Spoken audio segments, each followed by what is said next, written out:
Salut à tous, c'est Happy Riffing. Je suis François Néo, je vis aux USA depuis 5 ans. Dans cette vidéo, on va parler des différences entre les Américains et les Français et on va voir plusieurs secteurs différents. Restez bien jusqu'à la fin de la vidéo pour comprendre les vraies différences entre les Américains et les Français. Allez, let's dive in.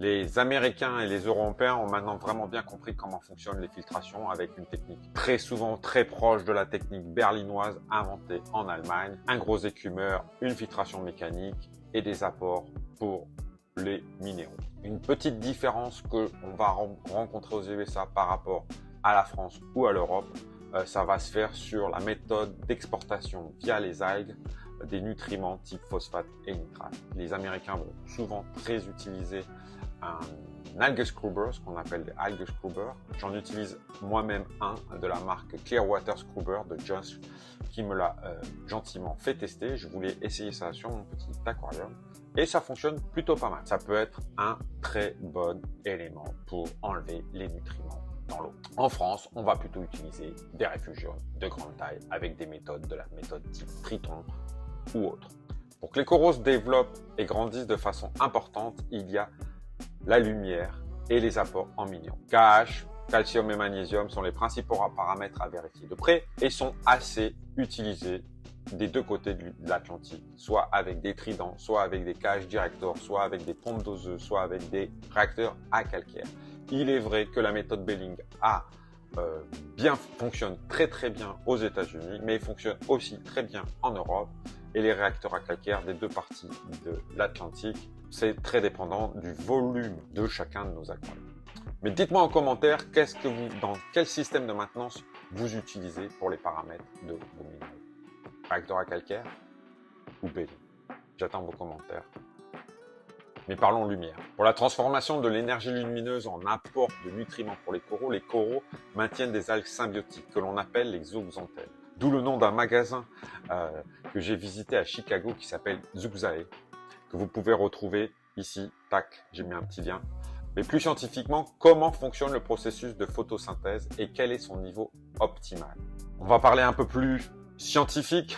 Le point de saturation est théoriquement de 500 micromoles. Mais en pratique, ça va dépendre des aliments qu'on héberge. La moyenne pour les SPS se situe ou ira entre 300 et 600 micromoles. L'intensité lumineuse sur les récifs en journée est aussi importante et monte à départ allant à 1300 micromoles, ce qui implique un dépassement du seuil de photoinhibition chronique. Et par journée nuageuse, et ça j'en ai fait l'expérience, on a des parts de 700. Donc la lumière reste un paramètre très important. Mais est-ce que les Américains éclairent différemment? Ou surtout, pourquoi nous ne faisons pas tous pareil? Donc la plus grosse différence que j'ai pu remarquer en arrivant aux États-Unis, c'est que les Américains ont des bacs de présentation éclairé 100% bleu, le full blue comme on dit en langue de Shakespeare. Mais qu'en est-il en réalité? Pour avoir visité beaucoup de fermes d'élevage aux États-Unis, et elles sont très nombreuses, ils continuent dans beaucoup de cas à utiliser des HQI sur 2 à 4 heures dans la journée pour faire un pic de lumière. Dans les fermes où on a des bacs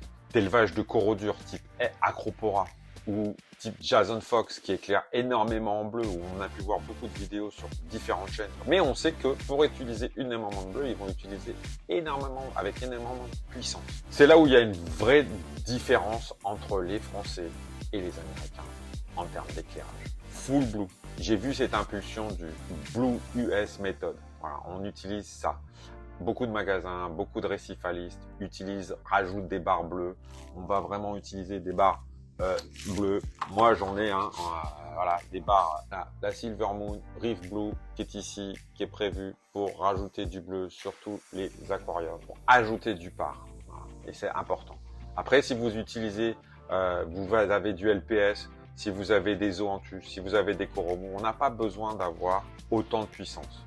Voilà. C'est très important qu'on utilise beaucoup de lumière, qu'on fasse grandir les coraux et qu'on développe les zooxanthelles. C'est les zooxanthelles qui vont se développer et donner des nutriments. Mais une grosse part vient de la puissance. On veut avoir tout ce qui est zoa, calice, tous ces coraux un peu funky, colorés, ou les torches, ce qu'on appelle les torches, plus communément les euphilia, et qu'on veut faire ressortir cette fluorescence, l'apport en bleu, va être très important.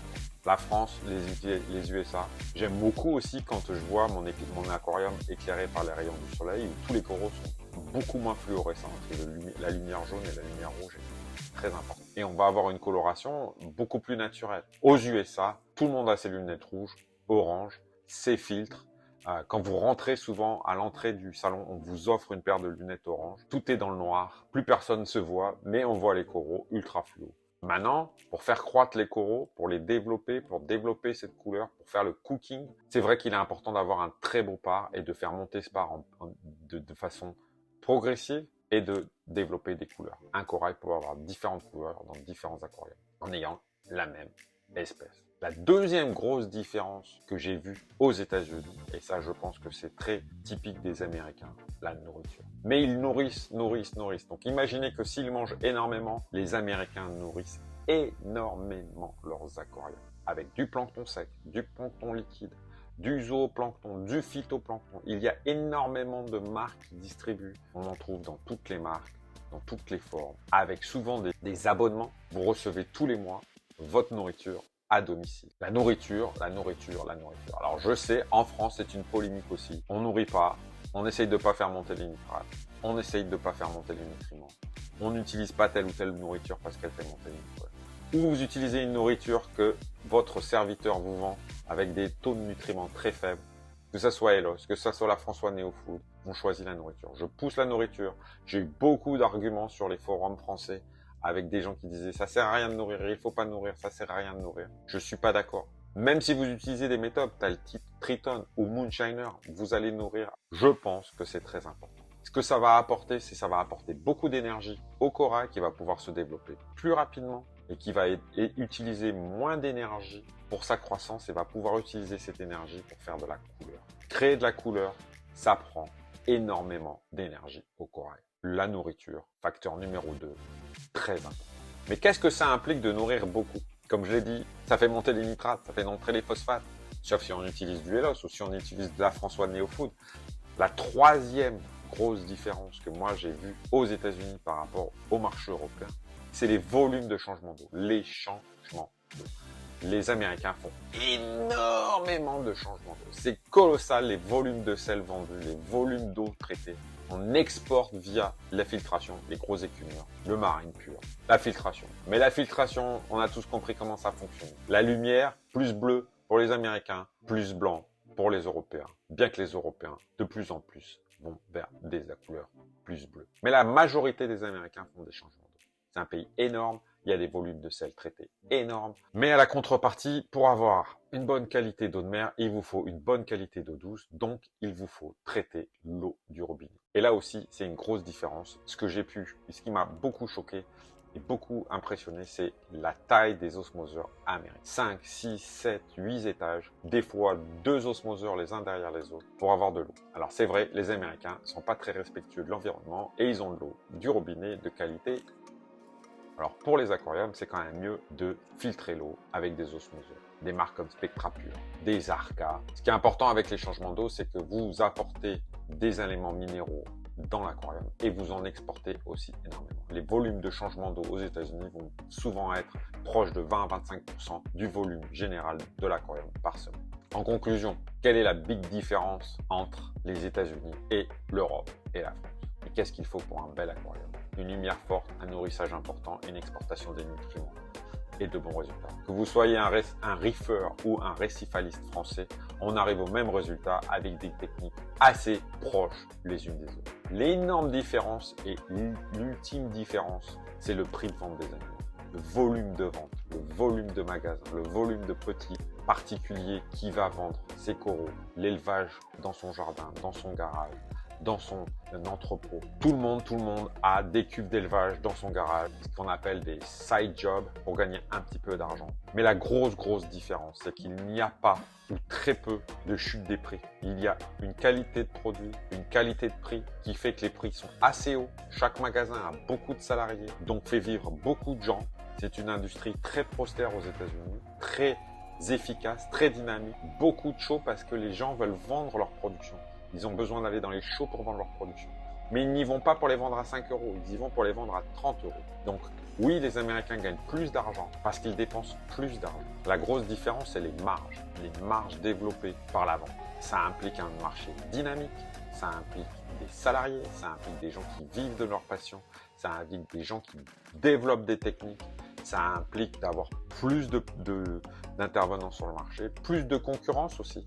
Mais ça tire vers le haut, vers les prix. Et on va avoir des prix qui sont, des coraux qui sont souvent plus petits, mais qui sont plus chers. J'ai essayé cette méthode dans mon magasin à Nice, je me suis fait jeter des pierres. Pas de problème, on ferme le magasin. Qu'est-ce qui se passe en France? Les magasins ferment les uns derrière les autres. Quelques-uns peuvent s'en sortir, mais si vous regardez bien leurs prix, ils sont pas les moins chers. Ils ont souvent la meilleure qualité, mais ils sont pas les moins chers. Il y a quelques courageux, j'ai vu quelques beaux magasins s'ouvrir, et ce qui fait une grosse différence, c'est ce que moi je vois, le dynamisme du marché américain par rapport à la mortitude du marché français. Tous les magasins français doivent augmenter leurs prix pour pouvoir avoir plus de salariés, qui doivent gagner mieux leur vie, pour pouvoir mieux dépenser. Mettez pas tout dans le petit écureuil et acceptez d'acheter un petit peu moins, mais d'acheter un petit peu plus cher.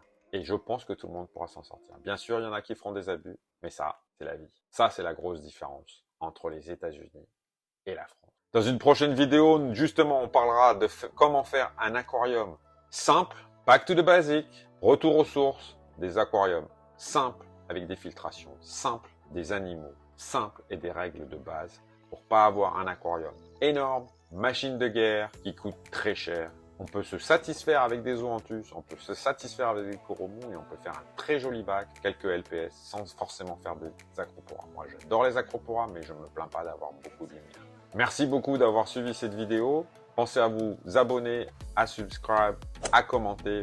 S'il vous plaît, dites-moi en commentaire si vous êtes d'accord avec mon point de vue sur la différence, sur la qualité des prix, sur avec quoi vous filtrez votre eau. Est-ce que vous utilisez des osmoseurs? Et retrouvez toutes mes aventures américaines sur les réseaux sociaux. Happy Reefing Y'all!